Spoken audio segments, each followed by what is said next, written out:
It's a quintessential breakfast in Japan. It's warm, comforting, nourishing.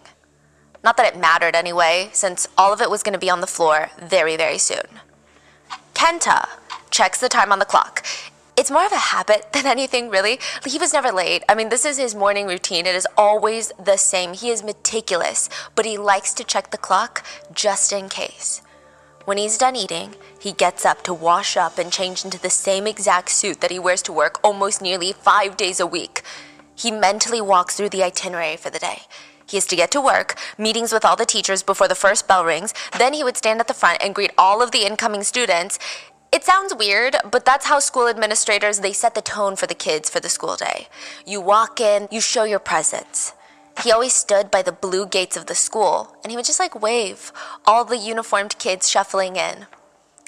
Kenta slips on his trusty little loafers, picks up his briefcase, kisses his wife goodbye with a smile, and he takes the exact same route. Every single day. He could probably do it blindfolded. It's almost automatic. I mean, at this point, it's muscle memory. But today was going to be different. Each step that Kenta takes, he's walking straight into literally the devil's fire. He just doesn't even know it yet. He takes the same route, turns the same corner, and he drops his briefcase onto the ground. His hand flies to his mouth. Maybe he lets out a scream. Maybe he didn't. Maybe it was just in his head. Somehow his hands, they fumble and they find the phone in his pocket. He pulls it out. He dials 110. Hello? What's your emergency? I'm at the Tomagaoka Junior High. Please come, hurry. Come quickly. They're threatening us. I'm sorry? Who's threatening you? Kento is now reading the letter in his hand, and he's shaking. The letter is written fully in red ink. It's handwritten. It says, "This is the beginning of a game. You stupid police. Try and stop me if you can. Murder is something that I cannot help but enjoy. There's nothing that I want to see more than people's deaths. Let the foul vegetables be punished with death. Let there be bloody judgment for my many, many years of bitterness." They say it's the beginning of a game. What does that even mean? The operator's trying to calm him down. Well, maybe it's a prank, sir. I mean, maybe perhaps one of the students left it behind. Where did you say you found the note? Did somebody deliver it? Was there a messenger? Kenta is looking straight at the messenger. On the blue metal gates of the school, right next to the school sign that reads Tomagaoka Middle School. And their motto, loved, ideal, school, we are best friends. Next to that sign, sprouting from one of the jagged metal picks of the fence, is the severed head of an 11-year-old boy. The note was shoved in his mouth. We would like to thank today's sponsors who have made it possible for Rotten Mango to support the Anti-Recidivism Coalition. The Anti-Recidivism Coalition is a Los Angeles-based nonprofit that aims to empower formerly and currently incarcerated people by providing a support network, comprehensive reentry services, and opportunities to advocate for policy change. This episode's partnerships have also made it possible to support Rotten Mango's growing team of dedicated researchers and translators. We would also like to thank our listeners for your continued support as we work on our mission to be worthy advocates of these causes. Before we get into today's case, I do want to note that this episode contains very graphic descriptions of physical violence against minors as well as very strong animal cruelty. If these topics are very hard to listen to, please take care of yourself. Go surround yourself with all the people and things that you love, and we will see you in the next one. There is a book on this case as well. Well, a few books on this case, one of which is technically considered banned in a lot of places in Japan, but it is written by the killer. It goes into graphic detail of the crimes that he committed and his version of why he thinks he committed those crimes. We found a version of it online. Our Japanese researchers worked to translate it for us so we can bring you a deep dive on this case. Because he wrote his own book on this case, and we're going to touch on the controversy surrounding that later, but because he wrote his own book, we do have a lot of detailed quotes from the killer, so that is mainly where it's going to be from. Now, with that being said, let's get into the case. If you want to play a game, I think it's fair that everybody at least should know the rules of the game. That's how it works. The press broke the rules of the game that they didn't even know how to play. The threatening letter that's found stuffed into the severed head's mouth, it came with a signature. It read in big, bold red letters, Saito Sakakibara. And underneath it is like this mysterious looking windmill symbol, almost like a logo, like the trademark of a killer. Think Zodiac killer type of symbol. The press read the kanji, so like the Japanese characters for Saito Sakakibara, and instead of pronouncing the way that he intended, the killer intended, because the kanji could mean other words, they stated to the public that the killer's name was Saito Onibara, which would be a more common surname. Onibara is a more common name, which technically the mispronunciation was due in part the killer's fault. They never clarified how to pronounce his name, and it's not a normal Japanese surname.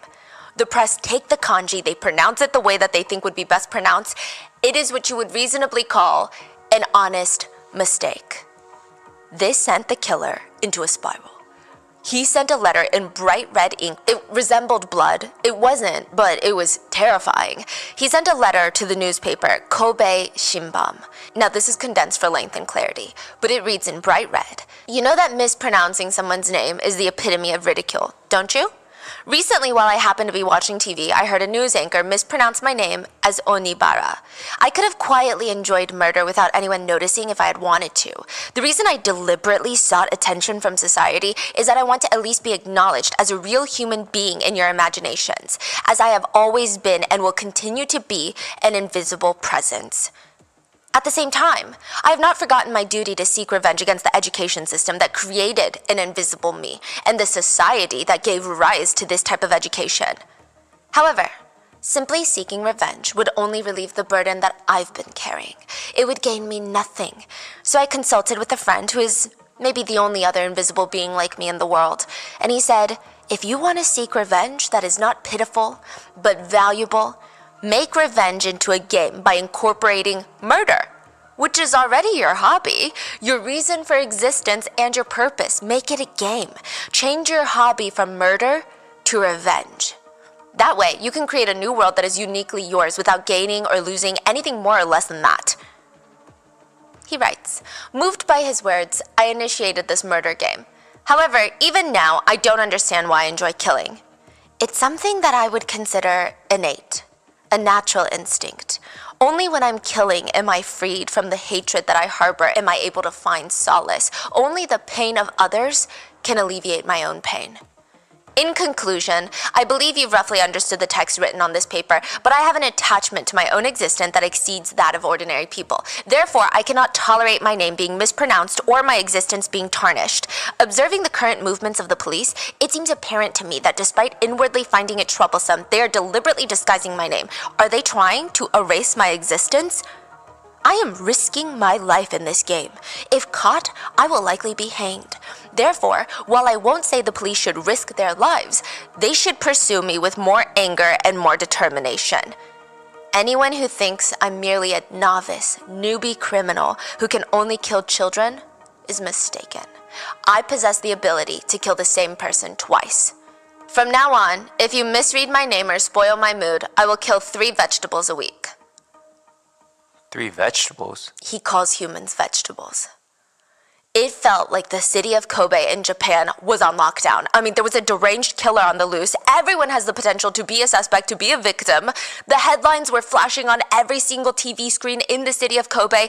Every single newspaper that you walked past in big, bold letters would just read, manhunt underway for Kobe child killer. Kobe city on edge as child killer remains at large. Kobe schools on high alert as killer search intensifies. What did the killer mean by vegetable? People are asking in the little streets, is he referring to children as vegetables or just like any other human as a vegetable? Like, what does it mean? Does he consider humans so subhuman compared to him that they're just rotten veggies to be disposed of? And what do you think he means when he's saying we're playing a dangerous game? A game of not getting caught, is that what he's referring to? Why does he keep saying he's invisible? I don't get it. Why does he blame the school system? Is it because it's like too strict, too high pressure for young children? Does he have trauma from that?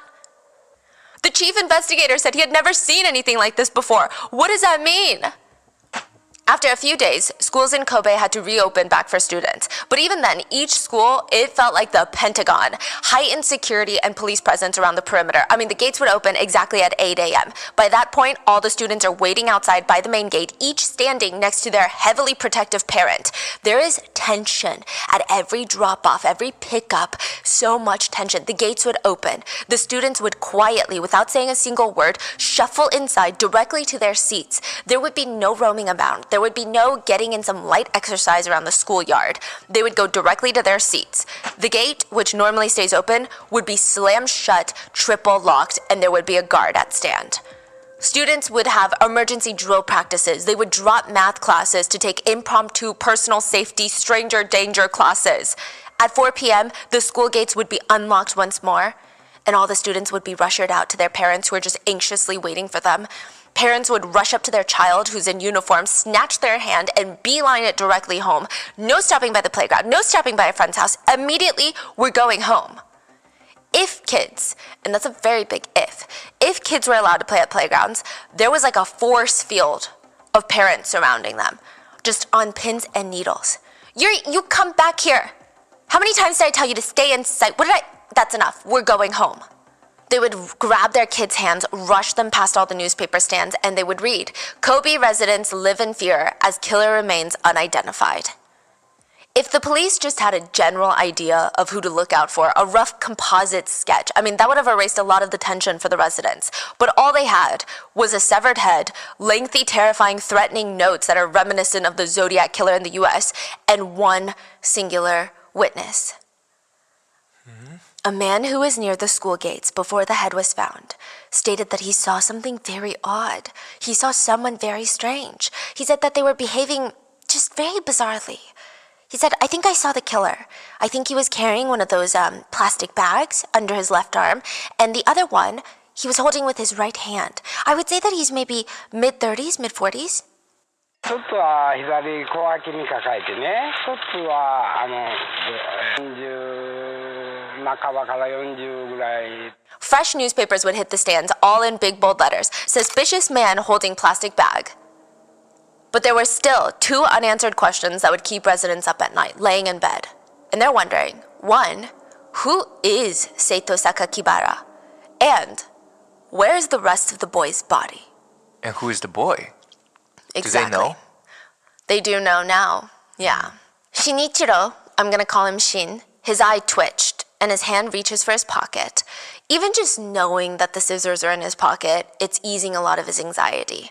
He started carrying weapons around with him since he was in elementary school, but now it's coming in handy. He wrote in his journal, "I can ease my irritation and anxiety when I'm holding a survival knife or I'm spinning scissors in my hand like a pistol." Being a middle schooler in Kobe is not a great time right now. He's nervous. Things rarely ever made Shin nervous. He is the oldest son in the family. He takes it seriously. It is his job to be the tough guy in the family. He thought he did pretty well. He's got these 2 younger brothers, and every time there's a cockroach, every time there's a bug, he would be the one to kill it for his little brothers. But somebody left a severed head on his school gate, impaled on a metal rod. Shin went to that middle school. In his 3 years of being a student, nothing like this had ever happened before. And the killer is just pretty much guaranteeing to the world that it's gonna happen again. Like, what was it that they said? It was some unique phrasing.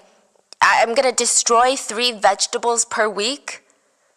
Shin's parents reassured him, "Don't worry, Shin. You're gonna be fine. As long as you don't bike to school anymore, you take the most traveled streets, we're gonna walk you to class, don't talk to any suspicious men in their 30s or 40s, and you're gonna be fine. They're just trying to fearmonger you right now." Shin would be fine, right? But he's not convinced by any of this because let's be real, how in the world do you avoid every 30 to 40-year-old strange man? How do you not know if it's the salary man buying rice balls next to you at the convenience store? Like, how do you know if it's not the nice-looking guy walking his small dog at the park? Shin had taken to switching to the other side of the street whenever he passed someone who even slightly fit the description of the killer. He's not trying to take any chances. And there's only one thing that would comfort him at night. It was something that his mom had told him years ago, when he was a kid, elementary school. And every time Sheen would be anxious about going to class or participating in any social activities, his mom would lean down, get in his face, pat his hair, smooth it, put it behind his ear, and say, "Shinichiro, if you're ever nervous, just imagine that everyone around you is a vegetable." Wow. Shinichiro didn't have a lot of friends to talk to in his life. I mean, the ones he did, he took really good care of them. He was very sweet with them, very delicate. He was never rough around them. He was washing one of his friend's hair in the shower, and he really liked doing that for people. His grandma used to do that for him. It was soothing in a way. It's relaxing. Shin is a middle schooler, you said? Yeah, 14. 14. Sheen would tell his friends about the newest anime he was watching or the manga that he was writing himself, and afterwards he would help the friend dry off and comb through the knots in his hair. It's like he ran his own little personal hair spa. Now, all I have to do is comb through all the tangles. You need to brush your hair more. Do you brush your hair at home? Ow, this is so painful. Can you please be gentle? Ow! Shh! It's not that painful. Besides, you look so much better now, more fresh, and I'm almost done. Shinichiro smiles at his friend's soft face. His cheeks are so plump, his eyebrows are naturally thin, and his skin is so thin that it's so delicate. It almost has like this translucent quality to it. You can see all the veins. He always had this slight scent of peaches as well. It was always so sweet. He was one of the prettier kids in school. They said that he had the face of an angel. That's what all the teachers said. Shin or the friend? The friend. Shin finishes combing up the friend's hair, and he picks his friend's severed head off the bathroom counter, and he hums while he gets a chair to lift up one of the ceiling tiles. So in his room, the ceiling tiles, they push up, and he can hide stuff in the ceiling. He gets on the chair and gently places the head in the ceiling. "Shh, I know you don't like the dark, but I'm gonna be back soon." He's about to lower himself back into the bedroom, but he notices something on his friend. He pokes his head back up, grabs the napkin from his pocket, and wipes off some of that thick white liquid from his friend's face. What is that? He's a necrophiliac. Oh.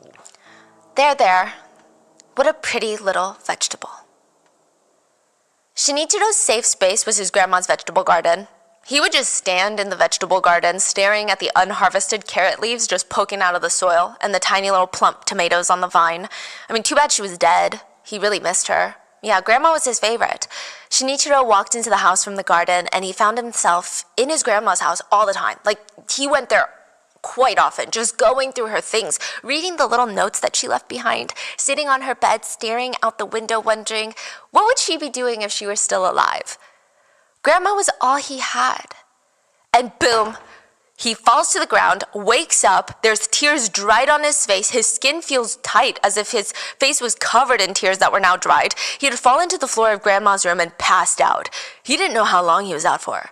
He slowly got up, he felt something very off. He felt exhausted, he felt depleted, like every soul, every energy in his body had just exited. And he feels something moist or wet between his legs. He's like, oh my God, did I pee myself? Am I bleeding? He rushes to pull down his pants, and instead, he saw what he describes in the book as a white gelatinous material. He stared at it because this was his first time seeing it. He looked down at the 10-inch long shoulder massager that was pulsating around on the ground. It was as thick as a mini soda can, and it was moving around on the ground like a giant worm, so it was on. Wait, what's on? A shoulder massager? It's like one of those wands. It's like those giant wands that are 10 inches, and you can put it and massage your shoulder. Oh. Yeah, and it's just on the ground, pulsating still. And Shinichiro remembers, oh, that's what happened. He had walked into his grandma's house to grieve her death again, because that's what he does. But instead, he had his very first intimate experience by himself whilst thinking about his dead grandma. He remembered that he had stumbled across her favorite electric massage shoulder wand. She had bad shoulders, and he used to use it all the time to help her get the back areas that she couldn't reach, and it would ease a lot of the pain and the tension. Just to feel closer to her, he remembers plugging it into the outlet and then using it on his shoulders. But for some reason, he started moving it down his arm, and then down his torso, down his stomach, and then he started feeling this pain in his lower regions. And he didn't know something could be that painful And then he just wanted to urinate. And he just remembered, wow, how messy would it be if I just urinated on the ground right then and there? But he wouldn't stop. He said he started convulsing with the movements of the shoulder massager. The intensity felt like it was coming from every cell inside of his body. He bent over at the waist. He doubled over in what he describes as pain, but also immense pleasure. He wasn't sure. He's like teeter-tottering on the edge of both. He's having visions of the last time he saw her. This is the only thing in his mind as he's having this very intense experience. He starts seeing his grandma. Her face is swollen. Her eye sockets are sunken in, like her face is just like a Halloween mask with holes for eyes. And all these tiny little wrinkles are spreading like spider webs across her eyelids. Her gray hair is curly, and it's swirling around her head like a bunch of copper wires. That's how he describes it. He had reached out his hand, and he touched her face. That was what he remembers. Once he made contact with Grandma's face, he realized this right here, this is my first touch of death. So as he's having this experience, he is thinking about the last time he saw his grandma, which was when she died.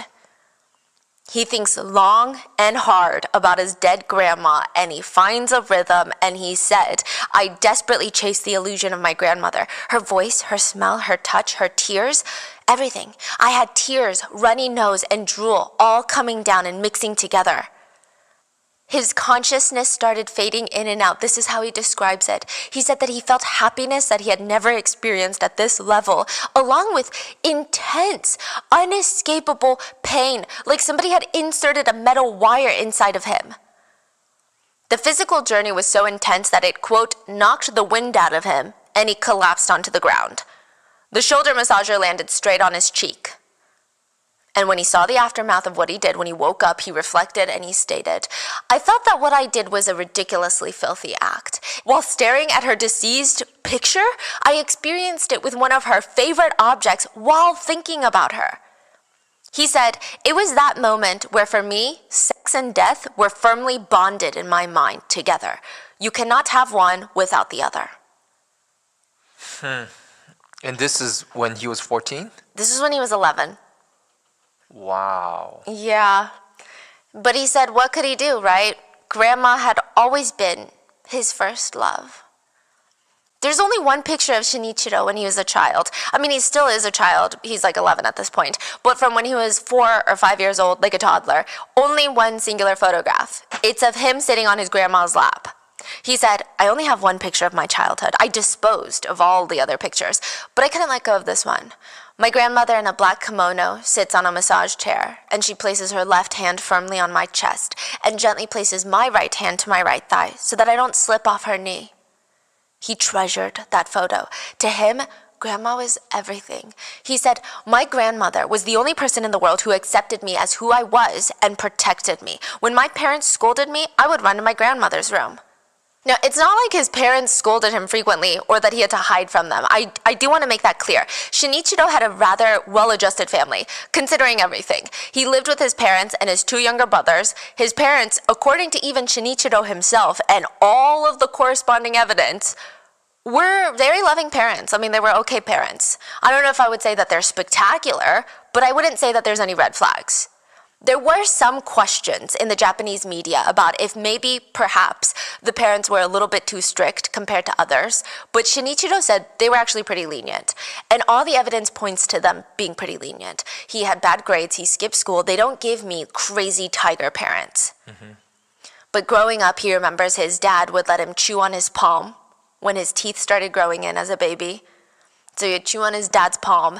Shinichiro said that his mom's smile was one of the best things you could look at. So he would always beg her to watch comedy movies with him. He doesn't even like comedy movies, but he just loved seeing her smile. She would be looking at the TV, he would be looking at her.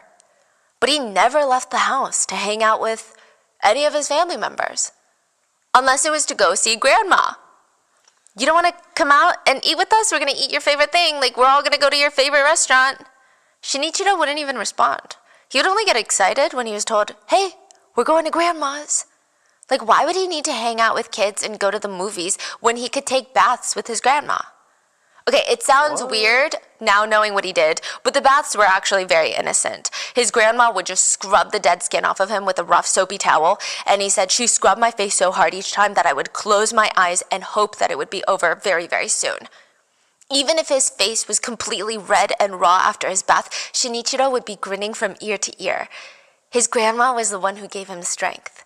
He said one day when they went to the park, he had this sudden urge to impress his grandma. He just wanted to wow her. So he scans his little head around and he spots the tallest tree in the park. He walks right up to it, and without even feeling an ounce of fear or hesitation, he starts scaling the tree like a little spider monkey. He never once looked down, just climbing higher, higher, higher, until he's at the very top. He sits down on a thick, very shaky branch, and he looks down at the crowd below him. It is massive. Like it's a park, and he's at the very top. He could see the bikers, passing through the route, people walking their dogs. The air felt breezier up here, more windy. And he saw his little grandma standing near the base of the tree, and her hands are like grabbing at her cheeks, her forehead, her mouth, and she's self-soothing herself, literally. At first, Shinichiro was confused because, why aren't you proud of me? I just climbed the tallest tree in the park. But he made his way down, and she burst into tears. She was so worried he would fall, or that he would die. And he tried to comfort her. Grandma, it's okay. Everything's okay. I'm okay. Shinichiro would hug her, and she would just sob in his arms while he kept apologizing. I'm sorry. I'm never going to do that again. I'll never scare you. That day, it really solidified two things for Shinichiro. One, Grandma is his whole world. Two, he was Grandma's whole world. And three, but to the rest of the world, nobody gave a flying fork about Shinichiro. Like zero. And that's not to say it harshly. It's just the truth. Like, not everybody is the main character in everybody's story. We're all our own main characters. Shinichiro, though, wasn't even a side character. He wasn't even a supporting actor. He was like a nameless extra. If life were a movie, he would be extra student. Shinichiro was the invisible kid in class. They call him ghost students. So if he walks into class, nobody would notice. Nobody would be like, oh, Shinichiro's here. Or they wouldn't even glance his way. It's almost like he has no presence. If he skipped school because he was sick, nobody would ask him, hey, why weren't you here yesterday? They wouldn't even notice. He just kind of floated around and existed. People would know if he was gone, that they were missing a student because they know the number of students per classroom, but nobody could place who it was. They'd be really thinking, they're like, man, I know we're missing a student because it's normally 32 students, but now it's 31 students, but I, for the life of me, can't figure out who is missing. That was Shinichiro. He was a no-face kid, a ghost player in the classroom. Then the natural assumption would be that if anybody showed Shinichiro attention and admiration, he would like them back. Just like he likes his grandma. I mean, that's what logically makes sense, right? There was a little boy named Jun Hasa, Shinichiro's little brother's friend. So he's like a few years younger. And Jun would excitedly look up at Shinichiro, asking him questions about turtles. Shinichiro knew a lot about animals, and turtles were Jun's favorite. He would get so excited when Shinichiro would respond to him. His eyes would go wide, and then they would turn into these little half moons every time he smiled. And Jun's eyes were so captivating for Shinichiro. They're like these almond-shaped. The eyelids were so thin, you could almost see the veins. They were almost always crinkled in the outer corners because Jun had a permanent smile. They were just the cutest little eyes. Shinichiro hated those eyes. Every time he saw those happy little half-moon-shaped eyes, he would want to retreat into his sanctuary. He would go deep into his mind, and he would try to isolate himself in his sanctuary, a place where nobody else could enter, where he could cut off the rest of the world. In the real world, he was a slug. He said, I'm a slug. I have no shell to protect myself, and therefore I cannot be a snail. So I have to build a shell inside of my body to protect myself. As soon as I'm aware of danger, I hide in my shell. Jun's eyes were dangerous.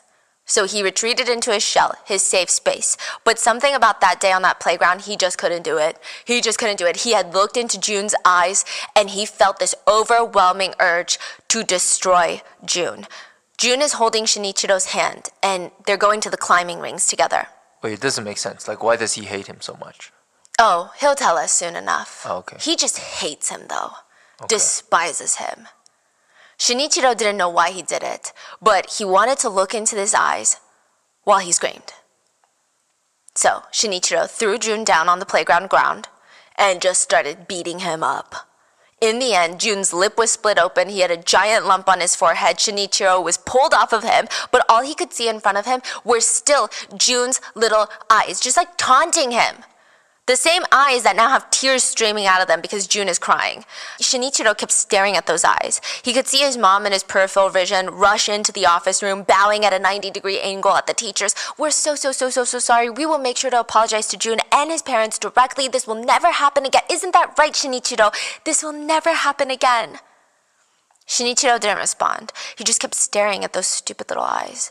And in the background, he heard these little bits and pieces of whispers coming through. The teacher pulling his mother to the side. Shinichiro's mom trying to explain away another one of his incidents. He was put in a different class from his close friends when he entered the 6th grade. We changed middle school, so of course maybe he feels incredibly lonely and isolated, and perhaps it manifested in him taking it out on Jun. Regardless, there is no excuse, and we will handle it at home. It felt like she was always cleaning up after him. But this time the teacher's not having it. She lowers her voice. Ma'am, this isn't normal behavior. There's no reason for something like this at all. He admitted to one of the other teachers that he enjoys killing insects. It just, we're concerned. This could easily lead to something more. It was okay though, because Shinichiro would take care of it. This time, he would not need his mom to clean up after him. Shinichiro goes up to the loose tile in his bedroom ceiling, pops it open, slides it to the side. He balances on his chair and he reaches both hands up and carefully lifts the black plastic bag out. It's shaped like a soccer ball. He pulls it down and starts unwrapping it at his desk. So much better. So much prettier without those eyes. He gouged out the eyeballs? They say the eyes are the window to the soul. Shinichiro was sick of looking at Jun's pure soul. Shinichiro placed Jun's severed head down on his desk, gouged out his eyes. He had X's cut into the eyelids as well after he took out the eyeballs. God. Shinichiro brings Jun's head closer to him, almost cradling it now. And before Jun's head could talk to him, because Shinichiro said he kept talking to him, trying to argue with him, okay? Complaining. Shinichiro would push his fingers to his lips. Shh. I would appreciate it if you could keep the police away from me for as long as you can. Because this is about to be your big debut. It's the witching hour, midnight. It's the only acceptable time to ride a bike around Kobe City. Everybody's retreated around their homes. The streets are dimly lit by the moon. Everything feels quiet. The bike ride always starts off cold because the wind is blowing, but once you pick up your pace, your heartbeat starts racing, you get into a rhythm of pedaling, your body temperature rises, and then the air feels just right. Shinichiro is speeding down the street on his bike so fast that he almost felt like he's flying, levitating. He looked around, there's nobody on the street. It's almost like a zombie apocalypse hit, and he's completely alone in this world, which honestly would be perfect. It was euphoric, it was blissful. He did something so uncharacteristic of him, and maybe it was because he was in such a good mood, but he started singing at the top of his lungs. Stand by me. The song? When the night has come, and the land is dark, and the moon is the only light we'll see, no, I won't be afraid. Oh, I won't be afraid, just as long as you stand by me. It's a one-man show, a performance. That night was a tiny bit foggy, and it made Shinichiro a little bit nervous, because what if it starts raining? That would really put a damper on things. He had very precious cargo with him that cannot get wet. The cargo in question was wrapped in a black plastic bag and had it placed in the basket in front of his bike. Every time he hit the smallest of bumps on the road, he would glance down to make sure that the bag remained undisturbed. In the midst of singing the chorus to Stand By Me at the top of his lungs, he arrives at his destination. He looks down at the bike basket and says, "No one has ever paid any attention to the ugly, insignificant scum that I was, but this very creature that I am is about to turn the world upside down." He parks his bike and pulls Jun's severed head out of the black plastic bag from the bike basket. Originally, he had planned to bury Jun's head somewhere. That seemed like the right answer. But it just wasn't him, you know? That wasn't Seito Sakakibara. He needed something more impactful, something striking. But now, seeing the sight of June's head impaled by the metal school gates, I mean, he knew deep inside this is what he had intended. This is what he needed to do.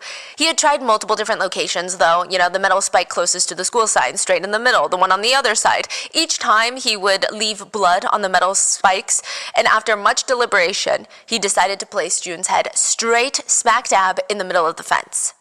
Wait, so he placed the head at a couple of locations? And just left blood and brain matter on the metal spikes.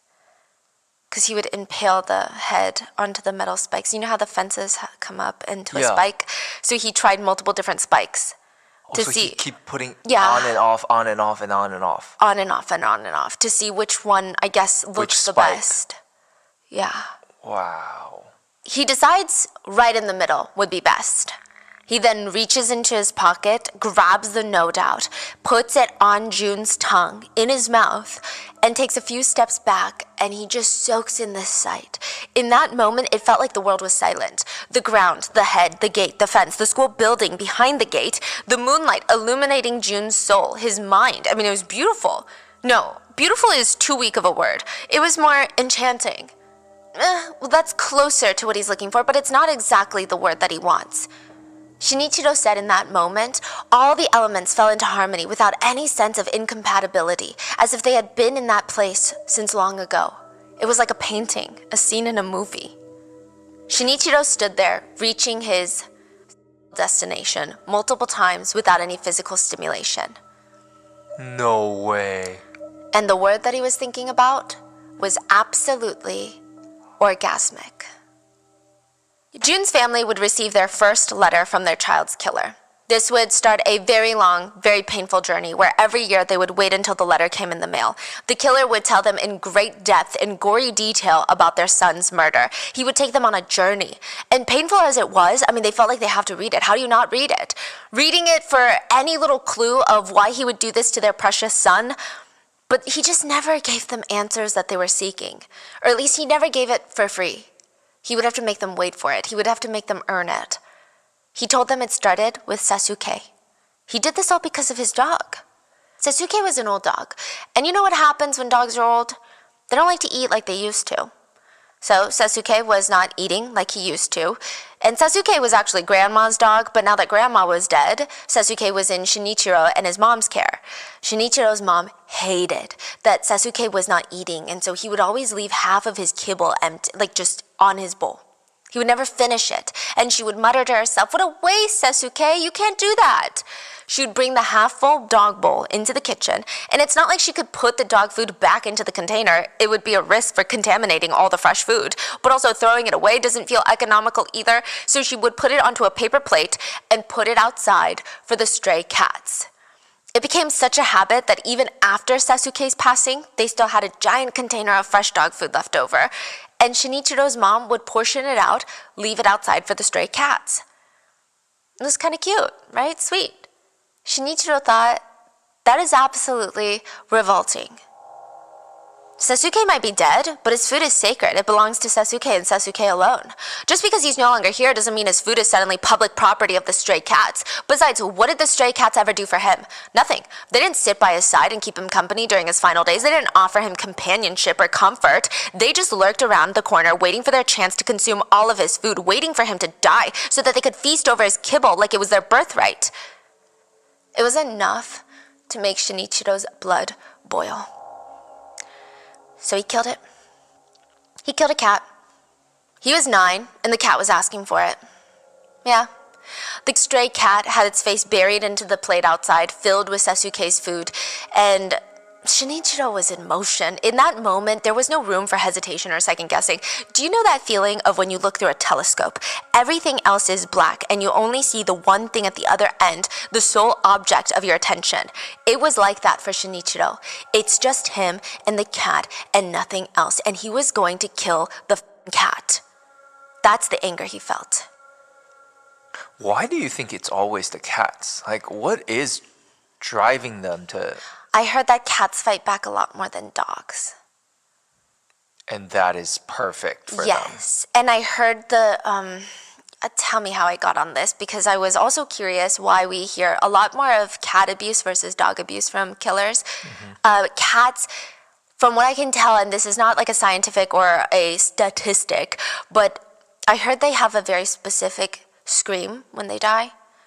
Whereas dogs sound like dogs, I heard that cats have a more reminiscent of humans or children when they yelp. It's like the higher pitched tone versus dogs are more like the whimpers. In a fluid, swift motion, Shinichiro drops his school bag on the ground. He walks over to the half-broken concrete brick that's just laying on the ground. It's still about 20 pounds of concrete. He picks it up. Instinctively, he starts crouching and slowly walking towards the little cat near the food bowl. He holds his breath, and he swings the concrete brick up with both hands, throws it as hard as he can at the cat, and he misses. But not entirely. The cat is injured on its left side, but it's trying to limp away. Not that it was ever a fair fight, but now Shinichiro is slowly walking up to the cat, who's face planted into a ditch in the little garden, and the cat is bleeding profusely, but it still has the fight to stand up. Yeah, it rounds its back and it starts hissing at Shinichiro. Or maybe it's one last plea, I don't know. It was an American short-haired tabby with silver fur and thin black stripes running up and down its little starved body. It had these beautiful emerald eyes staring straight into Shinichiro's soul. And he just thought to himself, what a beautiful cat. Shinichiro reached out towards the cat again, and as soon as he was within range, the cat shot out its paw and scratched Shinichiro's hand. It left these dark red claw marks on the back of his right hand, and blood started seeping out of it, and Shinichiro is just looking at his wound. He doesn't even react. He just looks, gets up, makes a sharp turn, and goes into his house. He runs upstairs to his bedroom and grabs something off his desk. A box cutter. Shinichiro makes his way back to the wounded cat. He gets on his knees right up in the cat's face and stabs him in the eye. He said it was like a water balloon popping. Shinichiro said that he heard something from the cat that sounded almost human, like a child screaming at a playground. It sounded like that. Shinichiro had sliced the cat's pretty emerald eyes, and he threw the box cutter to the side. He takes both hands and starts strangling the cat. He stated that he could feel the heartbeat underneath his palms, and it was getting slower and slower, and he never broke eye contact. Then he takes one hand off the neck and uses the other hand to start searching the ground for something. He's looking for something, anything, to make this a little bit more fun. His fingers touch a branch on the ground. He picks it up and he shoves it into the cat's throat, grabs the box cutter again, and stabs the cat and starts twisting. Shinichiro stood over the tiny animal that he had destroyed so beautifully, is how he describes it. And instead of seeing himself as pathetic for harming something that doesn't even have the power to fight back, Shinichiro felt throbbing in his ears, in his head, and in between his legs. He grabs the concrete brick, places it on his little head, and starts stomping. He said he heard a lot of cracking, and then the cat stopped moving. He said, and unfortunately I have to paraphrase this because it's a lot, it was as if my heart had split into two, and half of my heart was now pumping in between my legs. I felt as if everything was swollen to the point that it could easily be popped. He stated that he started jerking back and forth, and he said with each stomp, he remembered how intense things were getting, and he felt like the pressure had to go somewhere. So he starts feeling this intense burning sensation down there. It was unlike anything he had ever felt before, and he reaches his destination. The physical sensation was overwhelming. He said he bent over and squatted down on the ground to catch his breath. And when he was done, he feels a very strange sense of satisfaction. He said death up until this point, it was something that hurt him. You know, his grandma died, that was rough. Sasuke the dog died, that was rough. But now he's no longer on the grieving end of death. He was the controller of death. He's the creator of death. He killed something. There is no greater ecstasy than to tame death. But this still doesn't answer the most important question for Jun's parents. Why their son? They used to be so friendly. They would go see turtles together. Why him? Why Jun? But additionally, if this is how he started, then what was Shinichiro like when he got to Jun? If this is what he did to cats, what did he do to their poor son? The problem with all of this, though, is that Shinichiro was not being truthful. At least it wasn't the full story. He said it started with cats, but that's not factual. That's a lie. It actually started with slugs.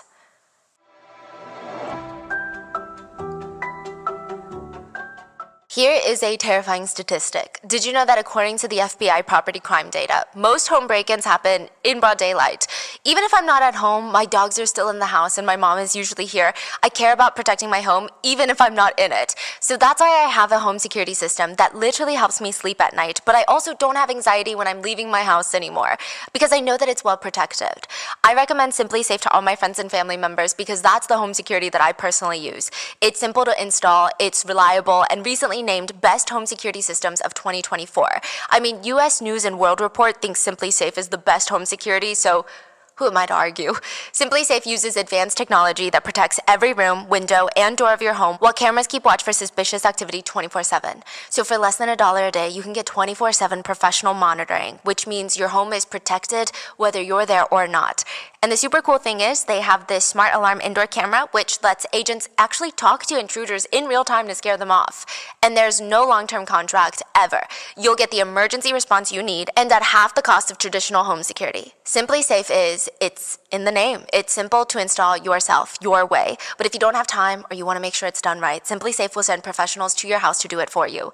And when I say Simply Safe is safe, I mean it. Even your investment is safe because they have a 60-day risk-free trial. Protect your home today. My listeners get a special 20% off any new Simply Safe system when you sign up for Fast Protect monitoring. Just visit simplysafe.com/rotten. That's simplysafe.com/rotten. There's no safe like Simply Safe.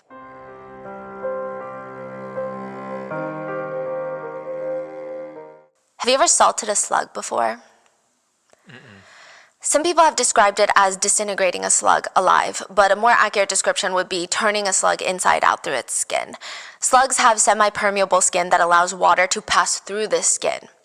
And when you salt a slug, water starts rapidly leaving the slug's body, and the slug's cells start dying from dehydration, literally shriveling up slowly. They start producing more mucus, thick, slimy mucus, more mucus, to try and create a barrier between them and the salt, but that just further dehydrates them and exhausts them, and now the slug is at a point of no return. They start convulsing, they enter a state of paralysis, and then eventually the slug dies. The process is slow and painful, and sometimes it takes upwards of several minutes, sometimes even an hour, depending on the amount of salt. Shinichiro thought it was very interesting. It was probably second in terms of excitement. Putting slugs under a hot lamp was his first. Did you know that slugs cannot regulate their own body temperatures? I didn't know, but Shinichiro knew, and that's what made them so fun to play with. He would experiment by putting them under a very, very hot lamp and let them sit there. He would sit eye level, just watching them squirm, and as the heat increases, the slug's mucus starts drying out, making it difficult for the slug to move. It causes its skin to start drying and cracking, and just like the salt, the slug will try to create more mucus, and it's only going to dehydrate and kill them in the end. Their internal organs start shutting down one by one due to dehydration, and eventually the slug is going to perish from dehydration and heat stress, and it's going to be a slow, painful death. But it's not enough. He would move on to frogs. Honestly, it happened by chance. While catching slugs, he caught a frog and decided he liked the way that the frog fought and struggled back. He would pin them by their long legs and dissect them while they were alive, and he realized something interesting. In those moments, frogs' insides are very similar to humans, more so than slugs. When he wasn't feeling so medically and scientifically inclined, he would catch as many frogs as possible. He would line them up in a row on the pavement, pin them to the ground so that they can't move or escape. He would get on his bike, and he would stare at the row of brightly green colored frogs, and he would ring his little bike bell for good measure, and he would run them over. Then he graduated to pigeons, and then he graduated to cats.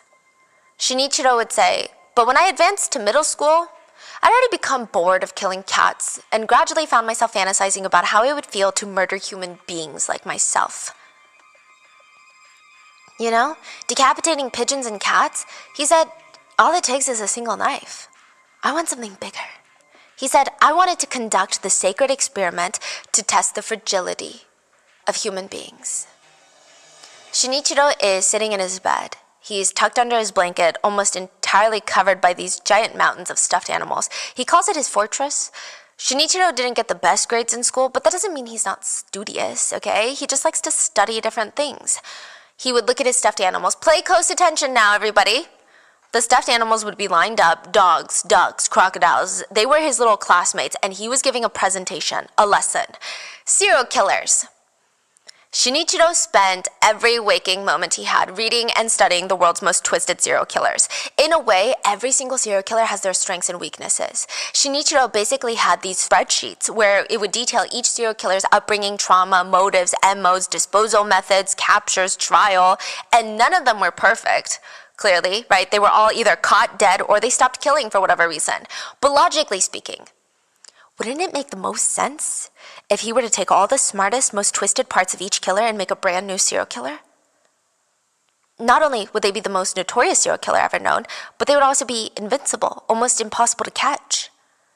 Shinichiro was gonna Frankenstein the perfect serial killer, inspired by his 3 favorites. The Zodiac Killer was one of the better ones on his list. Or so he thought, because he was never caught, right? He terrorized an entire town, the nation of America, really, and he would send letters to local newspapers taunting them with cryptic ciphers that he had claimed had hidden his identity. If they could just crack the code, you'll know who I am. He would taunt the police, laugh at them for not being able to catch him. That was the inspiration behind Shinichiro's Seito Sakakibara name and the windmill symbol under his letter. So it was inspired by The Zodiac Killer. Wow. So the best parts of the Zodiac Killer, done, noted. He even had the little windmill symbol that was reminiscent of the Zodiac sign, but also combined a swastika, so there's that. Yeah. Ed Kemper had a thing for severed heads. He would often decapitate his victims and perform necrophilic acts on their severed heads. And perhaps not too unsimilar to Shinichiro, Ed Kemper had a very strange relationship with his mother. He decapitated his own mother and engaged in necrophilia acts with her head. He also removed her voice box and put it into the garbage disposal in the sink. Do you remember that? Yeah. It did not grind, it just shot back up because it was so tough in texture. But he claimed he did it because his mom was always complaining about him. Ed Kemper decapitated heads. He had an interesting relationship with his maternal figures, you know? Written down on his little to-dos. Letter, severed heads. But there was one last favorite of his, though. Andre Chikatilo. Do you remember him? The Red Ripper? He would often mutilate his victims' bodies and engage in various acts of necrophilia and cannibalism. In some cases, he reportedly drank the blood of his victims because he believed that consuming his victims' blood, he would absorb their life force or their essence. Now that was interesting. Shinichiro stood over Jun's limp body, and he said, "My blood is dirty, so I thought drinking a pure child's blood would cleanse the dirty blood." Shinichiro brings the blood up to his mouth, takes a big gulp. It tastes like licking metal. That's how he describes it. Shinichiro turns to leave, but he hears Jun's voice. "How dare you kill me? This was so painful." He turns around. "Well, it's your fault for being at the wrong place at the wrong time." Jun's head kept complaining and complaining in an attempt to accommodate him. Shinichiro thought, "Okay, fine, you're upset that your soul is still trapped inside your dead body. Why don't I do this?" He takes out his knife and gouges out his eyeballs. He thought the eyeballs are the windows to the soul, so if they're taken out, then your soul is gone. Then he makes these long cuts from the mouth to his ears like the Joker on Jun's face. But it wasn't enough. The head still kept talking to him. And he's like, "Okay, maybe it's because the mind controls the body. So if I can separate the two, maybe the head will stop complaining." So he separated. He decapitated Jun's head using a handsaw. Decapitating a human is a lot harder than he thought. He had to really put his whole body into it. It was taking much longer than it would with cats or pigeons. But that could also be because he would periodically stop to pleasure himself. He also wanted to take Jun's tongue as a souvenir to keep to remember this special occasion by, but Jun was in rigor mortis and his jaw was too rigid to force open. But it's fine, because he had done it, right? That's all that mattered to Shinichiro. He had done it. He had killed. Again. This was not his first. Oh.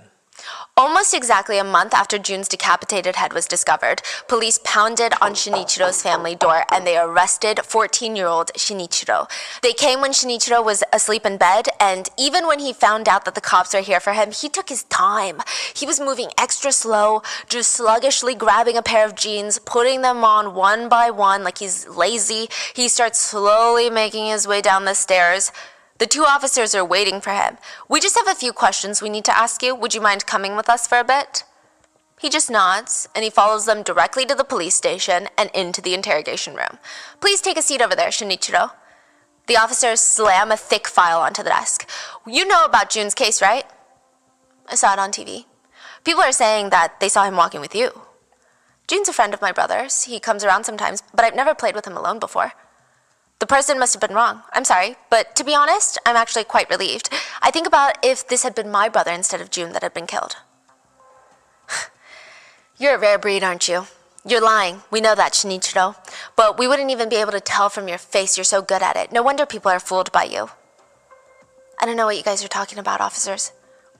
There was a case back in March where a girl was stabbed with a knife. That was you, wasn't it? I showed her your picture and she said she was sure that you're the one that stabbed her. Shinichiro stays quiet. On the same day, a girl was beaten to death with a hammer. Do you remember her? The girls. Of course he remembered the girls. How could he forget the girls? He did try to kill those girls. He was only successful at killing one, though. In Shinichiro's journal, it read, I was at the park and I saw a girl who was playing alone. I went up to her and I asked, is there anywhere I can wash my hands around here? She responded, there's a hand wash station at the school, and said that she could help lead him there. As we were walking, I debated whether I should use the knife or the hammer I brought with me. I eventually settled on the hammer and resolved to test out the knife the next time. After walking a little bit, I told her, I want to say thank you, so please turn around. Then, the moment she turned around, I pulled out the hammer and the girl screamed. I raised the hammer near my head and then I brought it down on the girl's head as hard as I could. I heard a dull thud sound. Then I hit her 2 or 3 more times, but I was so excited I don't even remember how many times fully. Afterwards, I went back to my bike and I rode away. He left 10-year-old Ayaka Yamashita in the park. Her head and face were left bloody and swollen. When found, she would be raced to the hospital. She would remain there for a week until she passed from her injuries. But that diary entry would continue. As I was biking away, a small boy caught my eye. I started following him, but he went inside the apartment complex and disappeared, so I was disappointed. I kept biking down the street until I spotted a girl who was walking alone. I parked my bike a short distance behind her, and I cut through the park so that I ended up walking toward her as she walked toward me, and we were about to pass each other, but this time I pulled the knife out from behind my back pocket, and the knife entered her stomach. It felt like Play-Doh. He sliced into her stomach with a 5-inch knife. The average abdominal depth for an adult woman is 6 to 9 inches on average.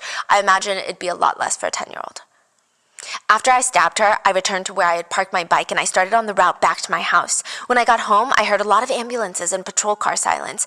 It was really loud. I was super tired, so I fell asleep and I didn't wake up until nighttime. 10 days later, another diary entry was written. Ayaka, the girl he attacked with the hammer, had passed away in the hospital, and the news of her death was making the rounds in Kobe. He wrote, when I went downstairs this morning after waking up, my mother told me, poor thing, apparently the girl who got hit by the head by a random person passing by, I read the newspaper, and she's dead. He said, I found out the cause of death was caved-in skull caused by blunt force trauma to the head. The girl I hit with the hammer had died, but the girl I stabbed at the stomach had survived. I began to be confused. Are humans difficult or easy to destroy? The authorities were able to gather evidence that Shinichiro had attacked 3 little girls and killed one with a hammer. So he had attacked other ones with hammers as well. So he's saying that the girl that died was just smashed on the head. Yeah. And she died. Yes. Versus the girl that, was stabbed, survived. He's now confused. he feels like, okay, how come someone got stabbed and lived and then the other one died? Yeah. So I don't know what to do. And he's like, are humans fragile? Are they not fragile? Are they resilient? He's very confused. The investigators would later ask Shinichiro, what feelings did you have toward the girl that you killed? I don't have any sort of feelings. The experiment that I concluded, I was just thinking about how I could bring about death with my own hands. In my mind, I think there was a lot of disgust in myself of thinking that way. Looking back now, I believe that the feeling was the last trace of my conscience and rationality that remained.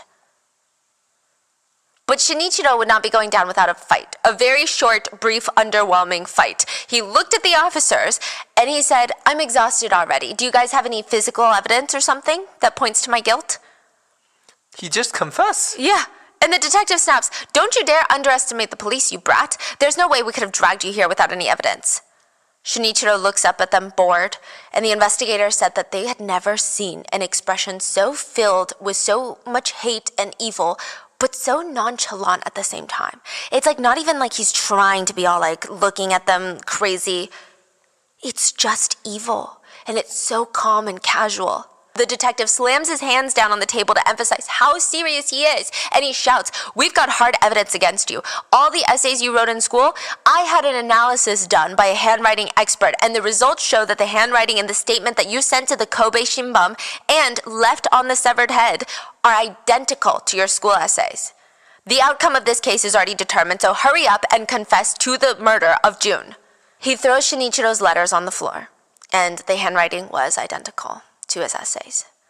Shinichiro sat there, contemplating for a moment before looking up deadpan, and he just stated, "I did it." After confessing to all the crimes, he was returned to his cell and he said, "They kept me in a cell for the night. When I got under the duvet, the tears wouldn't stop. My body was tense, my teeth were tied up, and my tears ran down my temples like sloppy drops of water from a broken faucet. The only salvation for me was the death penalty, a life-threatening game without a reset button. If you lose, you'll be hanged. I will suffer the same fate as June, whose fate I have taken, and I will die. For me, that was the only ending. Fear spreads all over my body like a drop of detergent falling on a greasy dish." He talks like that? He writes like that? Yeah. At the time, I was 1,000 times more afraid to live than to die. Why? We don't know. He's like so his book, he's very much, I don't know if he's trying to be. That's a huge debate. So the way he writes, it's almost as if he's contemplating his actions and debating whether or not his actions were born from genetics, whether they were nurtured, how he became this way. He doesn't want to be this way, he so claims. So all of his thoughts are very convoluted and very prosy. I don't believe buy it. Yeah. I think that he's just doing it to be annoying. Yeah. He just wanted to know, though, are humans easy to destroy or not? But not everybody believed the police had the right killer. The school principal, along with a famous attorney who works extensively with wrongful convictions, had their doubts. I mean, they were very vocal about it. They stated the confession felt bizarre, perhaps he was forced. Their first argument was it just seemed implausible that a 14-year-old could commit such crimes. There were a few additional discrepancies. The police believed initially, strongly, that the killer was left-handed from analyzing the letters to the press. But Shinichiro is right-handed. Shinichiro had very bad grades, but the writing in his previous letters were pretty eloquent and needed at least some extent of a well-versed vocabulary. Which I don't know how much of that I can agree with since I don't read Japanese. However, he did write 2 English words in his little note to the press. Like an American serial killer, he wanted a name for himself. So he sent a letter to the press calling himself Shoe Kill. He wanted to write school killer, but he wrote shoe kill. And then he got really upset, so he sent another one updating it to shoe killer, but he didn't update it to school killer. How do you spell shoe? SHOOL. Shoe kill. Oh, I see. Yeah. So there's that, but I mean, at the time, I guess it was a very prevalent, not a popular opinion, but a prevalent conversation that even Shinichiro's parents believed in his innocence. They went to go see him in the juvenile facility 3 weeks after his arrest. They hadn't been able to see him since the day that he was taken from their family home.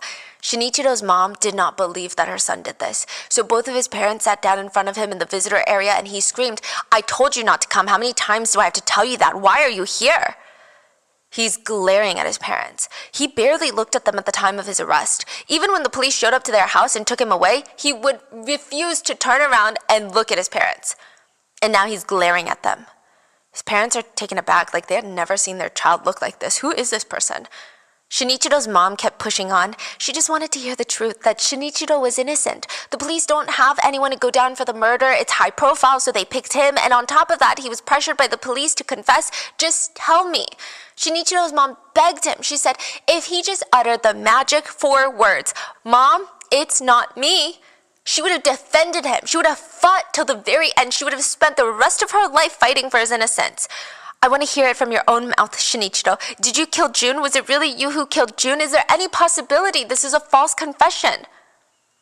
Shinichiro looked at his parents for the first time since his arrest, and he stated, "There is no doubt about it. I did it." How do you falsely confess to a crime that you absolutely did commit? Shinichiro told his mom how he lured June to Tank Mountain. I told him there were cool blue turtles on the mountain that I spotted on the other side. I could take him there. I said, "Do you want me to take you to see it?"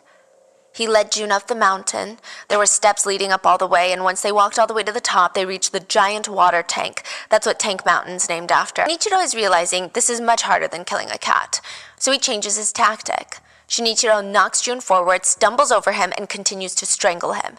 How is he not dying? Shinichiro scrambles so that he can sit on June's waist, and he pulls June's arms back, and he holds them with one arm, and he starts pushing his head into the ground, his face into the soil. It's not working, and he's going to run out of energy soon. Shinichiro can feel it, so he flips June over, sits on his stomach, and starts strangling him with both his hands. He thinks back about how much fun it was with the cat to have additional supplies. So he reaches one hand out to the ground and starts touching anything, looking for something.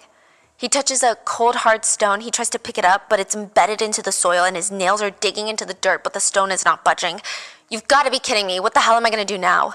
Shinichiro looks down to see that June's sneakers have fallen off. So with his right hand on June's neck, his left hand starts undoing the sneaker shoelaces. He finally springs it free, wraps it around June's neck, and starts pulling it tighter and tighter and tighter. And with his feet, he starts kicking June in the face out of frustration, because why won't he die?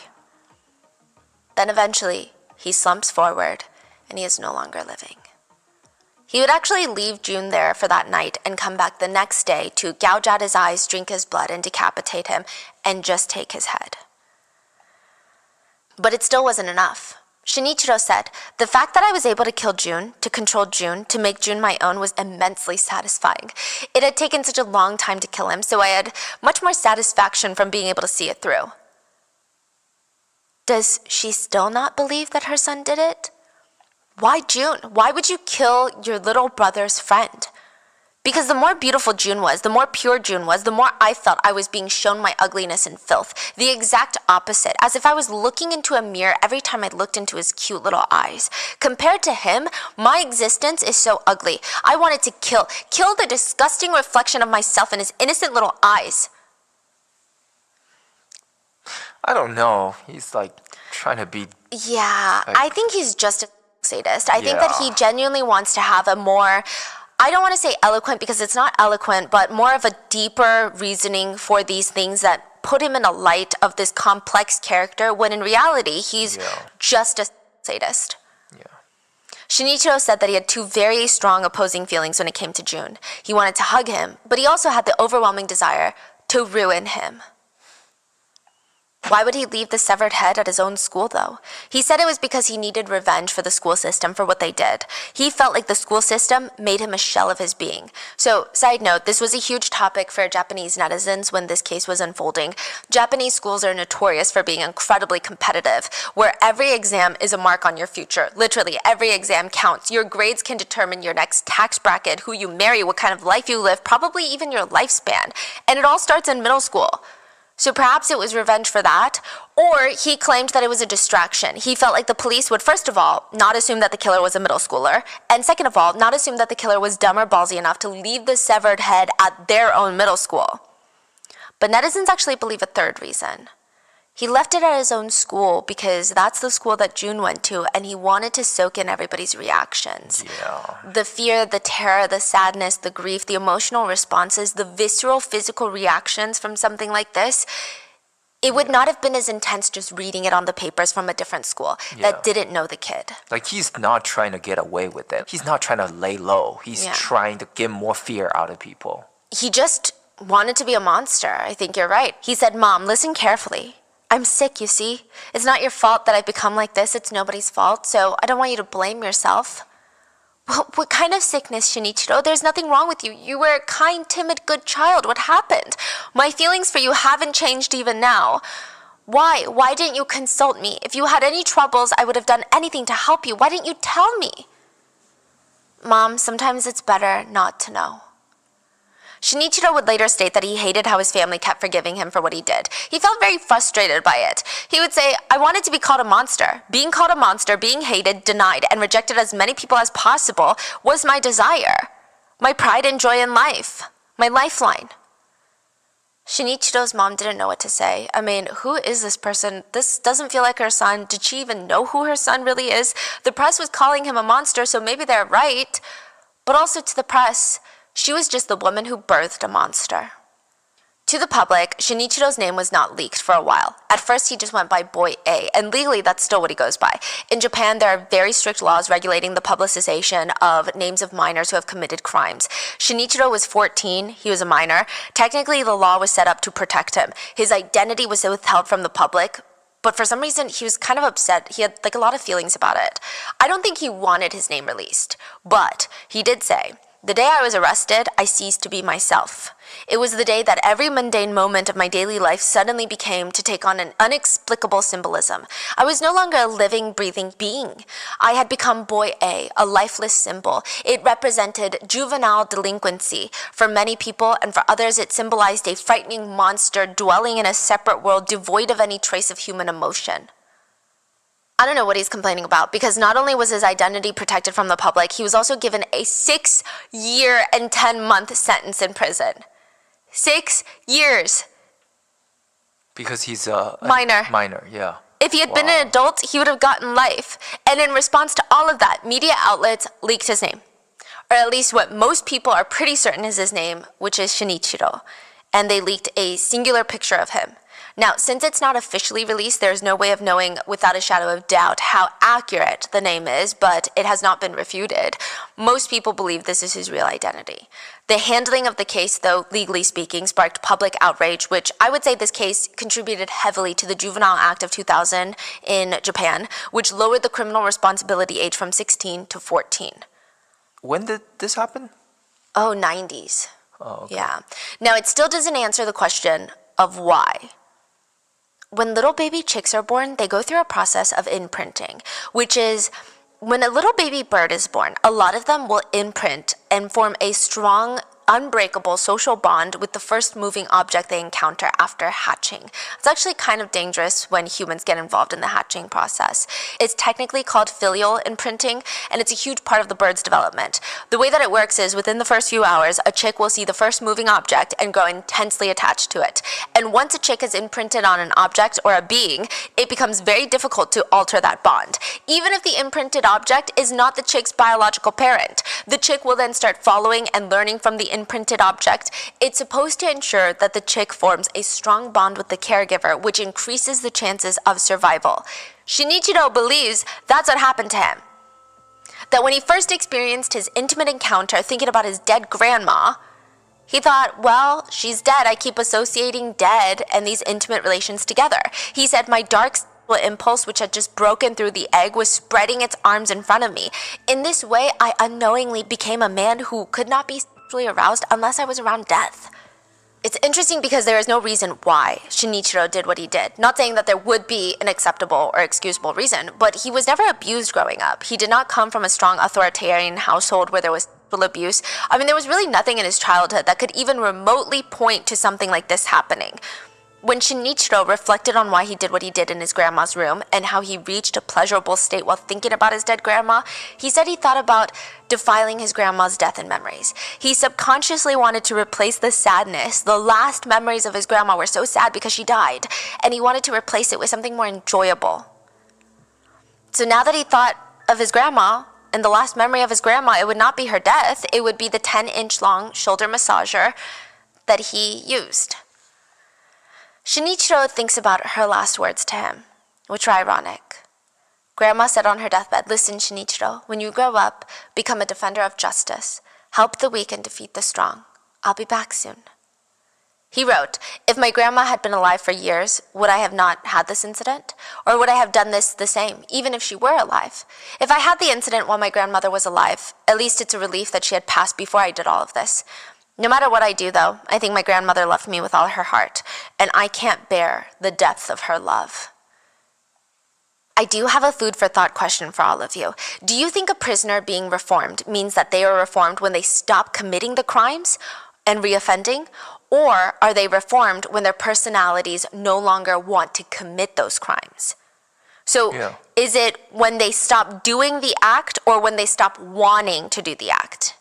Wanting to do that. In prison, Shinichiro was sent to a reform program where he underwent rigorous psychological treatment along with therapy. And just to mention, sometimes the treatments are very interesting. Have you heard of aversion therapy? So offenders are exposed to stimuli that is related to their offending behavior, like things that turn them on from their crimes, something that triggers thoughts of excitement. And then the therapist will inject really foul odors into their mask, like a gas mask. So Really now? they're kind of trying to Pavlov offenders, where they're trying to rewire their brain to associate the crime that they've committed that you did for pleasure with a foul smell, which will hopefully rewire your brain into having negative emotions every time you think about your crime, in hopes that you'll never reoffend then. That's crazy. There's also masturbatory reconditioning, which is exactly what it sounds like. Offenders are asked nicely, consensually, to have intimate relations with themselves while looking at images that are appropriate. It's hard to guarantee that they're not going into their imagination, but they will put the images and try to rewire it so that you keep associating that kind of pleasure with these types of acts. Wow. Yeah. We don't know if these are the exact therapies that Shinichiro went through, but it's likely because it's stated that he received rigorous treatment for several years, and these are considered more on the rigorous side.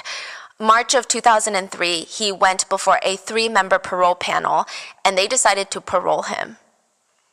To help aid in his rehabilitation, the parole board decided that they were also going to provide him a place to live and instructions for daily life. They confidently told the public that, "We came to conclude that the psychiatric care and the correctional education at reformatories have obtained good results."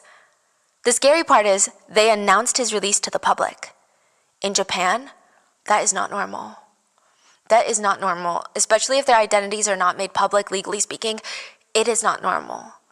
The fact that they're announcing it to the public, Japanese netizens felt like it was a hidden warning. A message of, be careful, be on the lookout, because he's out, he's free, and he's living amongst you. Jun's dad, the victim's father, said, after he was released, "The most important issue is whether he really is rehabilitated. I believe the man will face various difficulties after returning to society, and I think that is an ordeal he deserves. The crimes he committed cannot be redeemed, even if it takes his whole life. I hope that he will not forget that, and he will live his life bearing a heavy cross on his back." Shinichiro's old attorney stated, "If people around him make a big fuss and put him on the spot, it's going to make it difficult for him to reintegrate into society. By realizing the value of his own life, he now feels he wants to make up for having taken people's lives. He's grown up a lot in a short period of time, and I'm not worried about him." But the public was worried. What would he do if he got out? Were they just to believe that he would stop thinking about killing and he would never kill again, or he would suddenly have so much self-control that even if he wanted to, he wouldn't? Some people have speculated that he's out now killing cats, but many disagree. He was bored of killing cats. Remember? He wanted to move on, and that was when he was in middle school. If there is something you're bored of in middle school, something so understimulating that you stopped doing it at 12, could you go back to it now as a 30-year-old? Probably not. And also, how is that okay if he's just out here killing cats? Yeah. You know? Now, every year after his release, Shinichiro wrote to the victims' families. Jun's father said reading his letters demanded tremendous effort. It was emotionally and physically draining. But he wanted to do anything to get a bit more insight on why Shinichiro did what he did. The letters started off very short, and it grew longer and longer and more detailed and graphic. And by Shinichiro's 10th letter, Jun's dad had actually started to feel hopeful that someone could reform. You know, and the letters felt deeply personal and intimate, not in a good way, but in that raw, emotionally terrifying, invasive way. But maybe that's what the victims' families needed to move on. Turns out Shinichiro was just using them as guinea pigs. He wanted to turn those letters, basically, into a book. Not the exact letters, not in letter format, but all the details that he was writing in the letters, he was like, ooh, I should just release a book.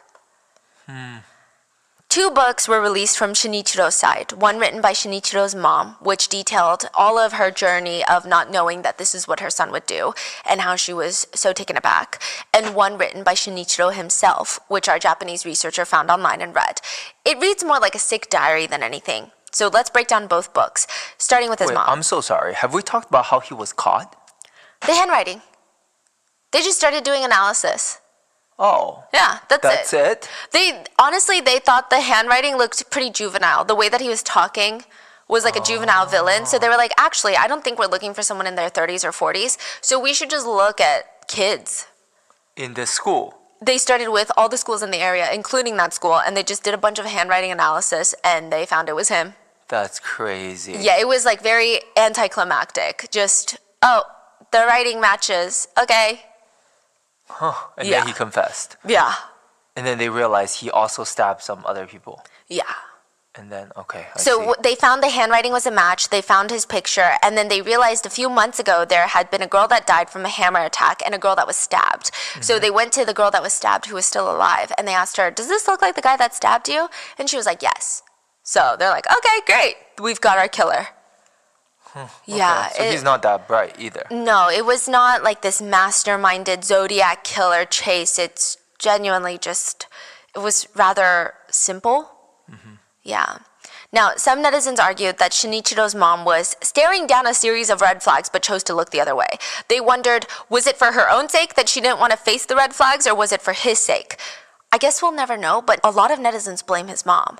They argue that she heard the whispers that her son had been killing stray cats, but she did nothing about it. That she was confronted with the fact that he lashed out at June in the playground and beat him, but she made up excuses for it. That a psychiatrist straight up warned her, almost point blank, that her child was mentally unstable, but even then, she still refused to face the music.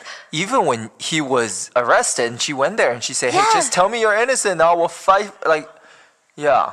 It's like, you're not even thinking. Yeah, like she's like, let me protect myself. Yeah. Yeah. A lot of netizens have trouble digesting or believing that she didn't see some of this coming. Now, I don't think any netizen thinks that she saw the extent of this coming, but like it seems like something bad ought to happen. And they argue that she could have done something. They just don't think that she was completely blindsided by this. There were red flags staring straight down at her, and she did nothing to really prevent any sort of impending disaster, regardless of the severity. That's what a lot of the netizens are saying. Then in 2015, Shinichiro released his own book titled Zeka, Boy A. In the first few weeks, the book sold over 100,000 copies. Whoa. It's estimated that he's made tens of thousands of dollars from book sales. Is this the one that, We found online, yeah. right, it's called, what is it called? Zeka by Boy A. It's only in Japanese. What does that mean, Zeka? Oh, I'm about to tell you. Okay. So many bookstores, they started banning it, and a lot of netizens took problem with the title of the book.